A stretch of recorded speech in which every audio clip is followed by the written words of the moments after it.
அப்படியே இந்த இது குருமாவை இப்படி மேலே ஊற்றிடணும்.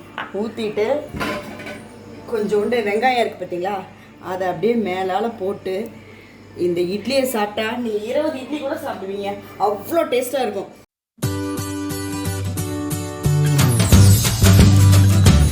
Hi friends, welcome to tasty tips.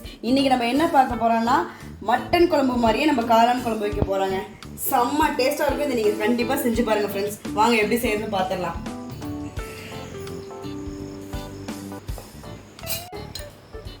Oil ஊற்றிக்கலாங்க. நான் ஏற்கனவே 2 ஸ்பூன் ஊற்றிட்டேன். தாளிக்கிறதுக்கு என்ன வச்சுருக்கேன்னு பார்த்தீங்கன்னா ஜீரகம், 2 பிரிஞ்சி இலை, பட்டை, கிராம்பு, ஏலக்காய் 2, இவ்வளோதாங்க. இந்த ஜீரகம் நான் வந்து எல்லாத்துலேயுமே சேர்ப்பேங்க, ஏன்னா அது ஒரு தனி ஒரு ஃப்ளேவர் கொடுக்கும், உடம்புக்கும் நல்லது. இதை போட்டோன்னா கருவேப்பிலை போட்டுக்கலாம், ஏன்னா ஜீரகம் டக்குன்னு வந்து கலர் மாறிடும். நெக்ஸ்ட்டு ஆனியன் வந்து நல்லா குட்டி குட்டியாக கட் பண்ணியிருக்கேன், அதையும் போட்டுக்கலாம்.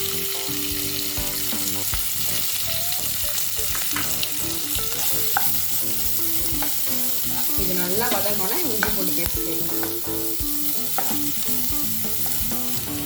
இப்போ வந்து இஞ்சி பூண்டு பேஸ்ட் வந்து ஒரு பெரிய ஸ்பூனில் 1 ஸ்பூன் போட்டிருக்கேங்க.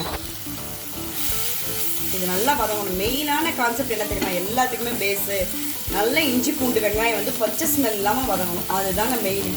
இதை நம்ம ஃபாலோ பண்ணிட்டாலே எல்லா கிரேவியும் செம்ம டேஸ்ட்டாக இருக்கும். கொஞ்சம் நம்ம அப்படியே அவசரப்பட்டு விட்டுட்டோம்னா அதுக்கப்புறம் அந்த டேஸ்ட்டே ஒரு பச்சை ஸ்மெல் வரும். நான் எல்லா குழம்புக்குமே வந்து மெயினாக இதை நல்லா பண்ணிடுவேன், நல்லா வதக்கிடுவேன். பச்சை மிளகா ஒரு 2 வந்து நீளமாக கட் பண்ணி வச்சுருக்கேன். நிறைய குட்டீஸ் சாப்பிட போகிறாங்க இதை, அதனால் வந்து மிளகாத்தூள்லாம் நான் ரொம்ப கம்மியாக தான் போட போகிறேன். ரொம்ப காரமாக போட்டால் அவங்களுக்கு பிடிக்காது இல்லையா, அதனால இந்த பச்சை மிளகால கூட நான் பார்த்தீங்கன்னா விதையை எடுத்துட்டேன், ஏன்னா ரொம்ப காரம் வந்துடக்கூடாது சொல்லிட்டு. இப்போ வந்து நல்லா வதங்கிடுச்சு. இப்போ நான் மசாலாலாம் சேர்க்க போகிறோம். என்னென்னு பார்த்தீங்கன்னா மஞ்சத்தூள், சில்லி பவுடர் பாருங்கள், நான் ஒரே ஒரு 1/4 டீஸ்பூன் தான் எடுத்து வச்சுருக்கேன். ஆனால் மல்லித்தூள் வந்து 2 ஸ்பூன் போட்டிருக்கேன். மல்லித்தூள், இந்த பெப்பரும் கரம் மசாலாவும் வந்து நம்ம லாஸ்ட்டில் ஆட் பண்ணிக்கலாம், இப்போ வேண்டாம். நெக்ஸ்ட்டு மசாலா நல்லா ஃப்ரை ஆகிடுச்சு. இப்போ வந்து 2 பழமான ஒரு தக்காளியை வந்து நறுக்கி வச்சுருக்கேன். ஏன்னு கேட்டிங்கன்னா தக்காளி முழுசாக போட்டால் இந்த கிரேவி யாருமே வந்து தக்காளியில் எடுத்து வச்சிடுறாங்க, அதனால தான் கொஞ்சம் நல்லா அரைச்சி ஊற்றுறது, டேஸ்ட்டும் கிடைக்கும், பசங்களும் நல்லா எடுத்து வைக்காமல் சாப்பிட்ருவாங்க. இப்போ வந்து உப்பு போட்டுக்கலாம், இதுக்கு தேவையான அளவு உப்பு. இப்போ இந்த கிரேவிக்கு தேவையான அளவு உப்பு போட்டுக்கலாம். உப்பு போட்டு கொஞ்சம் நல்லா வதக்கிக்கலாம், அப்போ தான் இந்த மசாலா வாடெல்லாம் போகும். தக்காளி, ராஸ்மெல் எல்லாம் போட்டோம்.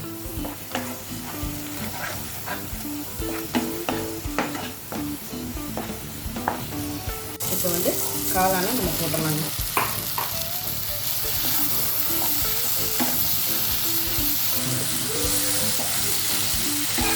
இது ஒரு 2 வதக்கு வதக்கிட்டு ஒரு சொம்பு தண்ணி ஊற்றிட வேண்டியதாங்க. ஊற்றி நல்லா கொதிச்சோன்னா தேங்காய் போடலாம். இப்போ இதில் ஒரு சொம்பு தண்ணி நல்லா ஊற்றிடலாங்க. இது கொதிச்சோன்னா தேங்காய் ஊற்றி இறக்க வேண்டியதான். நல்லா கொதிச்சு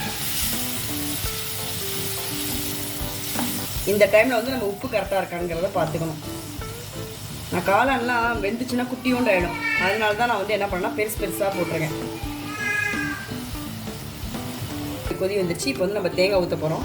தேங்காயில் நான் என்ன அரைச்சிருக்கேன் பார்த்தீங்கன்னா சோம்பு 1 ஸ்பூனு, கசகசா 2 ஸ்பூனு, அதுக்கப்புறம் பார்த்தீங்கன்னா முந்திரி பருப்பு ஒரு 4, இதை வச்சுருக்கேன். இதை நல்லா கொதிச்சா இறக்கிற வேண்டியதான், மல்லித்தலை போட்டு. அவ்வளோதாங்க, மட்டன் குழம்பு சுவையாக, மட்டன் குழம்பு மாதிரியே காளான் குழம்பு சுவையாக ரெடி ஆகிடும். இது நல்லா கொதிக்கட்டும் கொஞ்சம். இப்போ இந்த ஸ்டேஜில் நம்ம என்ன பண்ணோன்னா கரம் மசாலா ஒரு 1/2 டீஸ்பூனும், பெப்பர் ஒரு 1/4 டீஸ்பூனும் ஆட் பண்ணிக்கலாம். ஃபஸ்ட்டே ஆட் பண்ணக்கூடாதுன்னா லாஸ்ட்டாக கொதித்து இறக்க போகிறதுக்கு ஒரு 10 மினிட்ஸ்க்கு முன்னாடி தான் இதை ஆட் பண்ணணும். நல்லா உங்களுக்கு தண்ணி மாதிரி வேணும்னா இப்போவே நம்ம இறக்கலாம் ஒரு 10 மினிட்ஸில். அப்படி இல்லை கொஞ்சம் நல்லா கிரேவி நல்லா கெட்டியாக வேணும்னா கொஞ்சம் நல்லா கொதிக்க விடலாம். அவ்வளோதாங்க. அதுதான் ஃப்ரெண்ட்ஸ், குழம்பு நல்லா செம்ம மட்டன் குழம்புவே தோற்று போயிடும், அந்தளவுக்கு வீடே வாசம் அடிக்குது.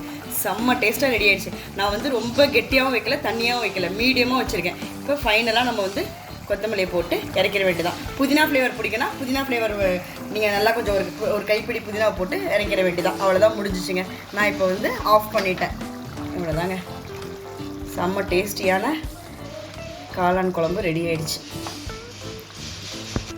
செஞ்சு பார்த்துட்டு கமெண்ட்டில் சொல்லுங்கள் ஃப்ரெண்ட்ஸ் எப்படி இருந்துச்சுன்னு. இந்த வீடியோ பிடிச்சிச்சுன்னா லைக் பண்ணுங்கள், ஷேர் பண்ணுங்கள், சப்ஸ்கிரைப் பண்ணுங்கள், மறக்காமல் பெல் பட்டனை ப்ரெஸ் பண்ணிடுங்க.